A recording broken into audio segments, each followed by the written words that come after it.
അപ്പോൾ നമുക്കെങ്ങനെ എളുപ്പത്തിൽ ഇൻസ്റ്റഗ്രാമിനകത്ത് ഒരു പെർട്ടിക്കുലർ പേഴ്സണായിട്ടുള്ള ചാറ്റിൻ്റെ തീം ചേഞ്ച് ചെയ്യാമെന്ന് നോക്കാം. ആദ്യമായിട്ട് ആപ്പ് ഓപ്പൺ ചെയ്യുക, ശേഷം ജസ്റ്റ് റൈറ്റ് സൈഡിലോട്ട് സ്ലൈഡ് ചെയ്തിട്ട് നമ്മുടെ ചാറ്റ് ഏരിയയിലെത്തുക. ശേഷം നമ്മൾ ചേഞ്ച് ചെയ്യാൻ പോകുന്ന ആളെ ജസ്റ്റ് ഒന്ന് ചൂസ് ചെയ്യുക. അതിനുശേഷം നമ്മൾ അയാളുടെ ആ ചാറ്റ് ഏരിയയിൽ എത്തിയിട്ടുണ്ട്.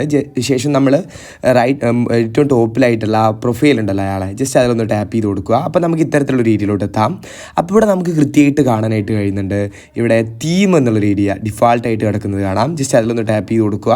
അപ്പോൾ നമുക്ക് ഇവിടെ അവൈലബിൾ ആയിട്ടുള്ള ഒരുപാട് തീംസ് കാണാനായിട്ട് കഴിയും.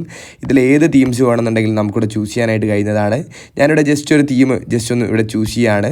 അതിനുശേഷം ഇവിടെ താഴെ നമുക്ക് ഇത്തരത്തിൽ അപ്ലൈ എന്നുള്ള കാണാം. അതിൽ ജസ്റ്റ് ടാപ്പ് ചെയ്ത് കൊടുത്ത് കഴിഞ്ഞിട്ടുണ്ടെങ്കിൽ അത്തരത്തിൽ ആ തീം ഇവിടെ ഇനേബിൾ ആയിട്ട് വന്നത് കാണാം. അപ്പോൾ നമ്മുടെ പ്രോസസ്സ് ഇത്ര മാത്രമേ ഉള്ളൂ. ഈ വീഡിയോ നിങ്ങൾക്ക് ഉപകാരപ്രദമാവുകയാണെങ്കിൽ ഒന്ന് ലൈക്ക് ചെയ്ത് പോവുക. അതേപോലെ നമ്മുടെ ചാനൽ സബ്സ്ക്രൈബ് ചെയ്ത് പോകുന്ന കാര്യം കൂടി ഒന്ന് പരിഗണിച്ച് പോവുക.